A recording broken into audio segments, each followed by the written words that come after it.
ఇన్విటేషన్లోకి వెళ్ళా, ఏం చేయాలని అడిగాను. ఇలాగా ప్రతి ఇంటికి జూమ్ లేదండి, మాకు అప్పుడంతా ఆన్లైన్ లేదు.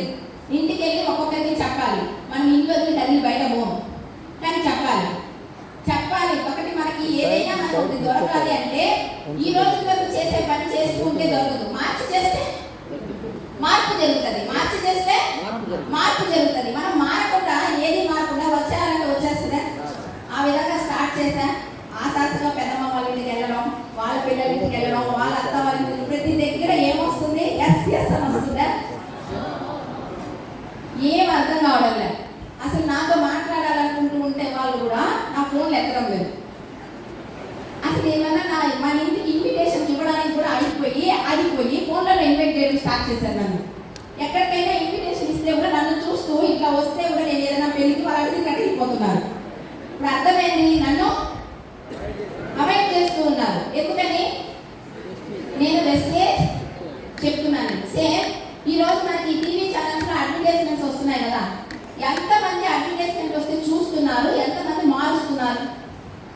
అడ్వర్టైజ్మెంట్ వస్తే చూస్తామా, మారుస్తామా? అప్పుడు మనం ఏం చేస్తున్నాం? అడ్వర్టైజ్మెంట్స్ని అవాయిడ్ చేస్తున్నామా లేదా? అవాయిడ్ చేసినా కూడా ఎక్కడైనా అడ్వర్టైజ్మెంట్ ఆగుతా ఉందా? ఆగడం లేదు. కాబట్టి వాళ్ళు బ్రాండెడ్ అయ్యారు. అందరు సేమ్ అవాయిడ్ చేసినా ఆగకుండా పోయారు. కాబట్టి ఈరోజు మీ ముందు నేను బ్రాండ్గా నిలుచుకున్నాను. రిజెక్షన్ ఖచ్చితంగా అవసరం. రిజెక్షన్ లేకుండా ఎక్కడ సక్సెస్ అనేది లేదు. అది రిజెక్షన్ అని అనుకోకుండా మనం ప్లాన్ చెప్తున్నాం కదా, చెప్పే విషయం కరెక్ట్గా చెప్పడం లేదని నేను అనుకొని నేర్చుకోవడం స్టార్ట్ చేశాను. అప్లైన్తో వెళ్ళడం స్టార్ట్ చేశా. అప్లైన్ ఏం చెప్తుందో ఏందని వినడం స్టార్ట్ చేశా. ఒక 10 మీటింగ్స్కి అప్లైన్ తీసుకెళ్ళండి. తర్వాత మీరు చేస్తూ అప్లైన్ పక్క నుండి మనం కరెక్ట్గా చేస్తున్నామో లేదో అనేది చూడాలి.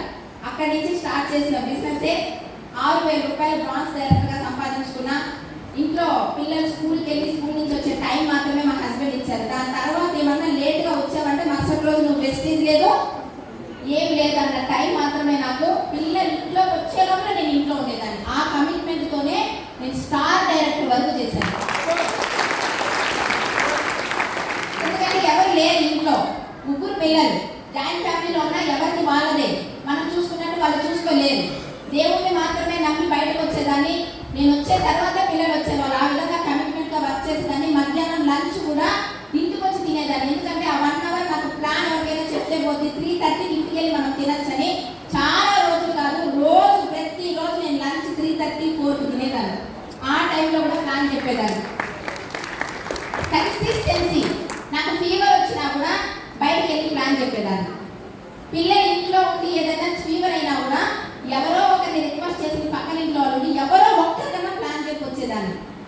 నీళ్ళు ఉన్నాయి కదా, వాటర్, ఒక్కొక్క డ్రాప్ కంటిన్యూగా ఒక రాయి మీద పడితే రాయి కరుగుతుందా, కరగదా? దాన్ని కన్సిస్టెన్సీ అంటారు. ఆ కన్సిస్టెన్సీ మన దగ్గర ఎవరి దగ్గర సక్సెస్ అవుతాం. ఆ కన్సిస్టెన్సీ మాత్రం తీసుకోండి. ఇంట్లో ఏదైనా సరే మీటింగ్స్ అయినా ట్రైనింగ్స్ అయినా ఫస్ట్ నేనే అటెండ్ చేసేదాన్ని.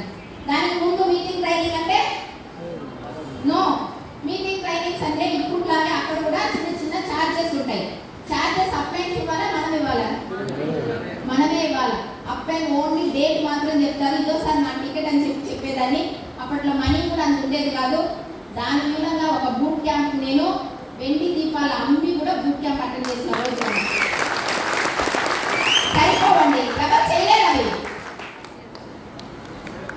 ఏం పిచ్చిది దీపాలు అమ్ముకొని బిజినెస్ చేసేది అంటే ఈరోజు చాలా మంది ఇళ్లలో దీపం వెలుగుతూ ఉంది. వెస్టేజ్ మూలంగా చాలా విషయాలు నేను స్టార్ట్ చేసుకుంటూ వెళ్ళా. మనీ పరంగా మనం పిల్లల చదువుల కోసం ఎంత ఇన్కమ్స్ పెడుతున్నాం, అదే ఫీజు కట్టాలంటే ఏం చేస్తాం? అప్పు చేస్తామా, చేయమా? గోల్డ్ పెడతామా, పెట్టమా? ఇక్కడ చదువుకోవాలా? ఇది ఎడ్యుకేషన్.